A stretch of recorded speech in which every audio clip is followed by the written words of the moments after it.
Welcome to steno dictation. अगर आप हमारे चैनल पर नए हैं तो हमारे चैनल को सब्सक्राइब करें और बेल आइकन ज़रूर दबाएं। डिक्टेशन 5 सेकंड बाद शुरू होगा। स्टार्ट। सुप्रीम कोर्ट ने वायु प्रदूषण का एक प्रमुख कारण बने पराली दहन को लेकर पंजाब सरकार को जो खरी खोटी सुनाई, उसके लिए वही जिम्मेदार है। उसकी ओर से समय रहते ऐसे प्रयास नहीं किए गए जिससे बड़े पैमाने पर पराली न जलाई जाती। यदि इस बार भी पंजाब में सबसे अधिक पराली जली तो इसी कारण कि राज्य सरकार ने ऐसा न होने देने के लिए आवश्यक राजनीतिक इच्छा शक्ति नहीं दिखाई। यही कारण रहा कि सुप्रीम कोर्ट को यह कहना पड़ा कि पंजाब को हरियाणा से सीख लेनी चाहिए, जिसने किसानों को वित्तीय प्रोत्साहन देकर एक बड़ी हद तक पराली को जलने से रोकने में सफलता हासिल की। सुप्रीम कोर्ट ने पंजाब सरकार को फटकार लगाने के साथ ही यह प्रश्न भी किया कि आखिर पराली जलाने वाले किसानों को उनकी फसलों का न्यूनतम समर्थन मूल्य क्यों दिया जाना चाहिए। उसने यह भी पूछा कि पराली जलाने वाले किसानों पर कितना जुर्माना लगाया और वसूला गया। निस्संदेह पराली को जलाने से रोकना ही होगा, लेकिन इसी के साथ यह भी समझना होगा कि किसानों को मजबूरी में फसलों के अवशेष जलाने पड़ते हैं। उन्हें नई फसल के लिए अपना खेत जल्द खाली करना होता है।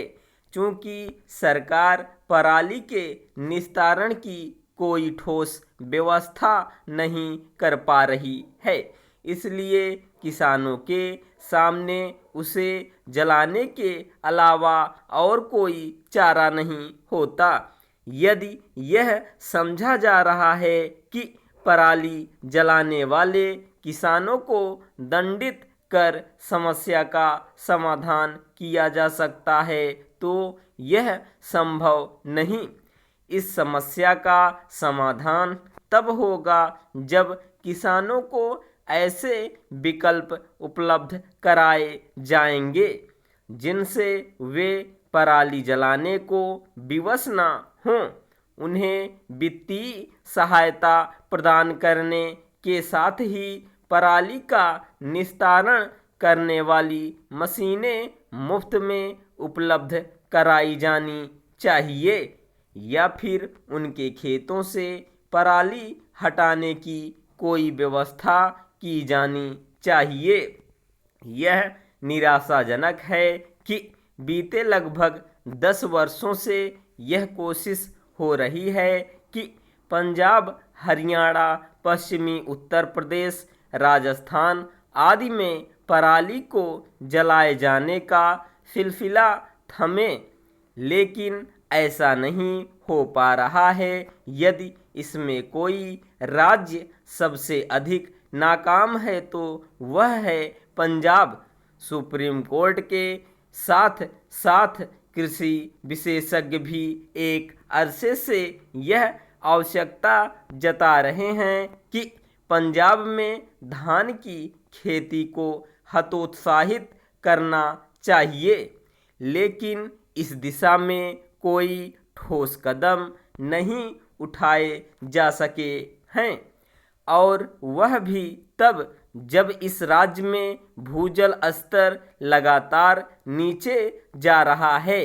यह अच्छा है कि सुप्रीम कोर्ट दिल्ली एनसीआर में बढ़ते वायु प्रदूषण का संज्ञान ले रहा है, लेकिन उसे इस पर भी ध्यान देना होगा कि उत्तर भारत के एक बड़े हिस्से में वायु की गुणवत्ता का स्तर इतना खराब है कि वह स्वास्थ्य के लिए हानिकारक है।